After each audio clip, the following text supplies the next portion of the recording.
for some of us, not all of us, there's different emotions, but almost like a stuck state of anger and frustration with the state of the world.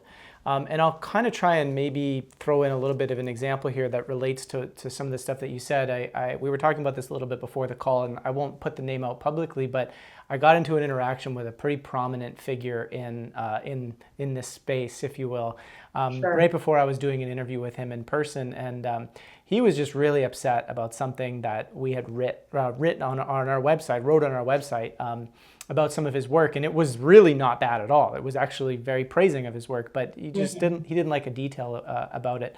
And so he's coming at me, and I'm standing there for some reason with a smile on my face. I was super calm, and he's being rude. And there's a lot of other people in the room that had just interviewed him that are looking like, holy shit, right? and he's yelling at me, and not super like crazy, but like, he's really trying to get a rise out of me. And I didn't do it. Now, perhaps I didn't say, hey, why are you treating me like this? Like, I didn't do anything wrong. Maybe that would have been a correct response in that moment. But I kind of just met him with just compassion. I answered his questions. And then all of a sudden it hit a point where he realized, honestly, like, this guy's not reacting. And he just softened up immediately, and we hugged, right? And I asked myself the question, right? Because I didn't engage his emotions, and I didn't fire back, nor did I feel attacked or threatened. I don't know. But I wonder if I had engaged and it came into more of a kerfuffle.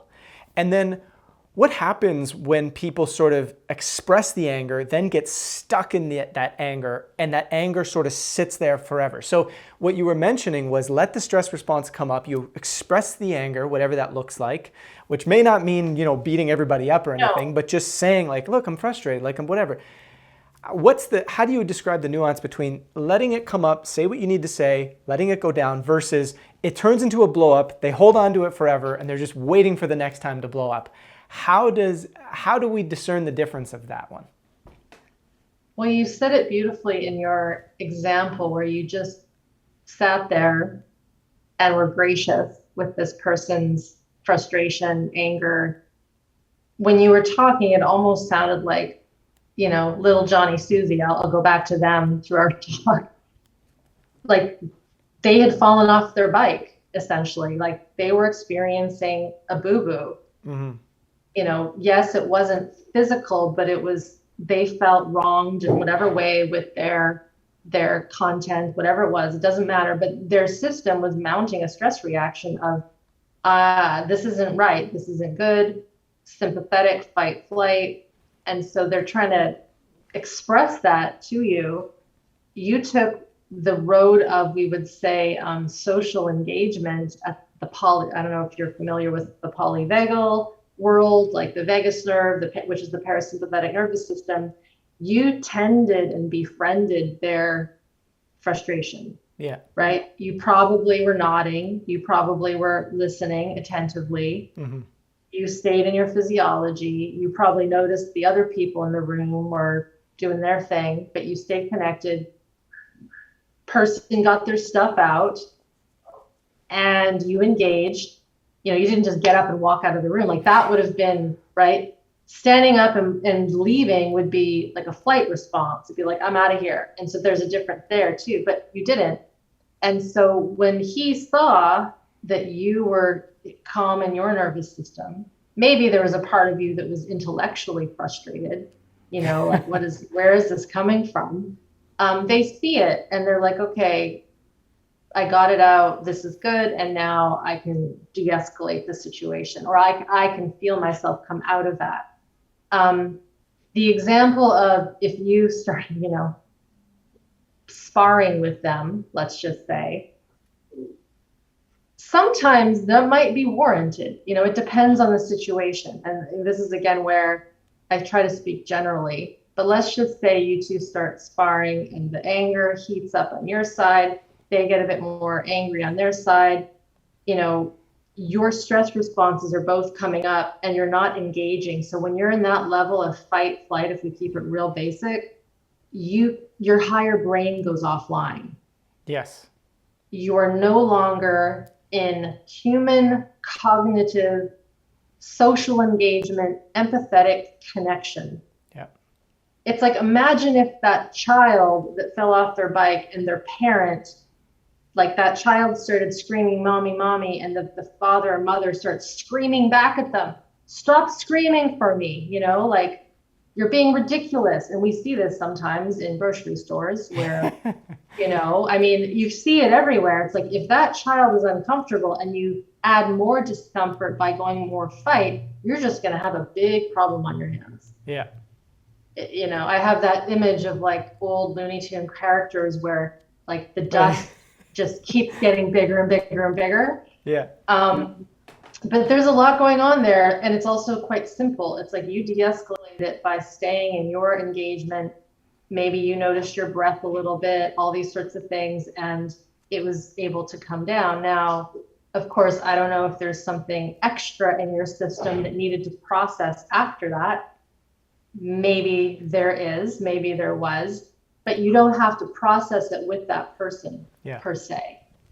And the reason I say that, because a lot of folks who are wanting to say work on their old hurts and pains from, say, that parent, for example, or their attacker, there's this old thinking that you have to confront the people. Yes. And tell them. It's very common in the AA culture, making amends, telling people what they've done wrong. In my experience, Joe, I've done a video or two about this. If that person isn't able to socially engage and bring their stress levels down naturally, it's a lose-lose situation. Try to confront someone when they don't know how to regulate naturally, because you're just adding more fuel to the fire. And then you, the person wanting to get closure, can get re-traumatized in that attempt to heal that wound. Yeah. Yeah, 100%. Did I answer your question? I hope I did. Yeah, and it was well said, and I almost want to throw another wrench at you here. A lot of times, right? Because this is for me a lot of. I'll preface this by saying, with our work, we've been in the personal transformation space for like 13 years, and honestly, there's been, not to be judgmental, but there's been a lot of crap, right? There's been a lot of stuff that's either very flimsy, new agey ideas, all the way over to sort of like this. The personal transformation is all about being just this blunt, like, no, like blah, blah, blah. That's how you grow a backbone and blah, blah, blah. And there's really, it's always procedures and logic and this and feelings filtered through the brain. Very, not so much about, like you're talking about, the physiology, the body, sensing, really finding out what's going on there and processing that way. And so as a result of that, when we're talking here, I can hear sort of the responses sometimes like, well, but anger, so anger is really important. Sometimes we use anger, right? Like right now, the state of our world, we need to use our anger to change and to fight back. That's how we're going to make change, by using our anger. And I think about that and I go, well, yeah, that's a great way to burn out your internal battery. But what are your thoughts on that idea of like using our anger to get something done or to create the change that we need or to fix whatever that means? How would you internalize that and maybe offer a few thoughts? The root of the word aggression is Latin it's aggredi, and it means to push forward, to move forward. It isn't about violence or acting out, it's about moving forward.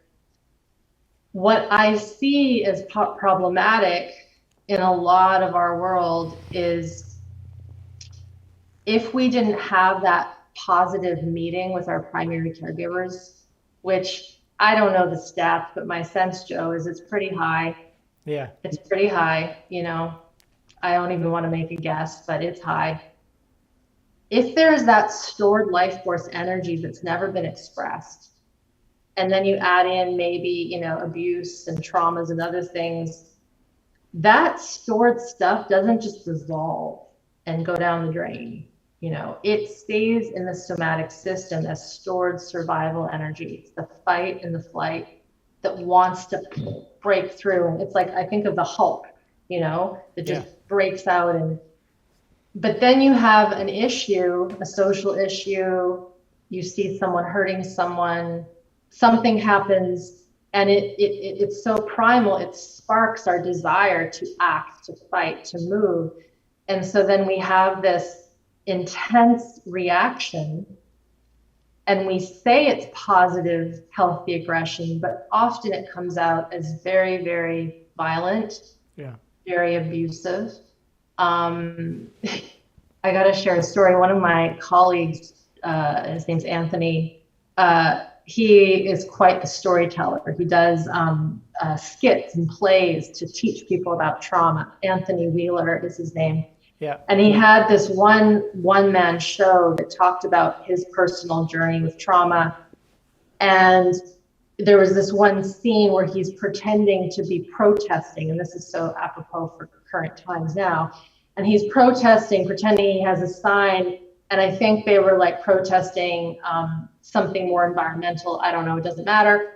But he kind of interspliced, don't kill the wildlife. And then every now and again he'd go, we hate our dads. And don't take down the trees. We hate our dads. And it was this, if you really listen, basically he was going back to little Johnny and Susie, I go back to that, they're pissed at their parents because their parents shut them down so early on, but they don't cognitively understand that, Joe. Yeah. That frustration as an adult will often not get married to the fact that I was not allowed to sing and dance as a 5-year-old because I wanted to. It's like, shh, be quiet, sit at the table, or you're angry, go to your room. Or the classic, if you're going to cry, I'm going to give you something to cry about. Yeah. Right? Yeah. Yeah. Like we hear my head tingles when I say it, because I remember being in households growing up, my parents, thanks mom and dad, they weren't like that with me. But I remember being in homes growing up as a little kid, because I hung out with lots of friends where you would hear these things from the parents. It's like, that's not very nice, because I had a knowledge of how a parent should hang out with their kid, not this abuse. So little person gets that abuse, that toxicity, they're not going to fight mom and dad because they know they won't win. Some kids try, but very soon they realize I'm not going to win at this. And so it gets stored, and then we become adults and there's so much rage stored. Yeah. And some people will become very, very immersed in that culture. And I think we need some people to fight for rights at that deep level. But I always wonder, what would happen if that happened from a place that wasn't out of violence and hate and unprocessed trauma in the system versus connection and social engagement? And I'm not sure. I don't know the answer to that question, It feels like $1 million question. And I know.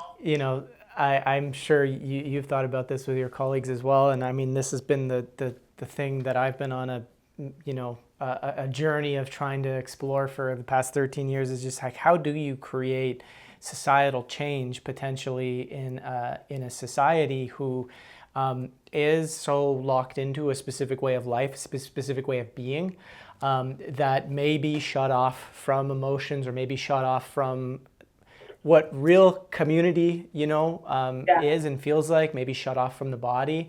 And sometimes I wonder if, it's fair to say that we're seeing change happen in our world, but it's minor sometimes, and it feels as though we have the solutions to do way more, but there's an emotional and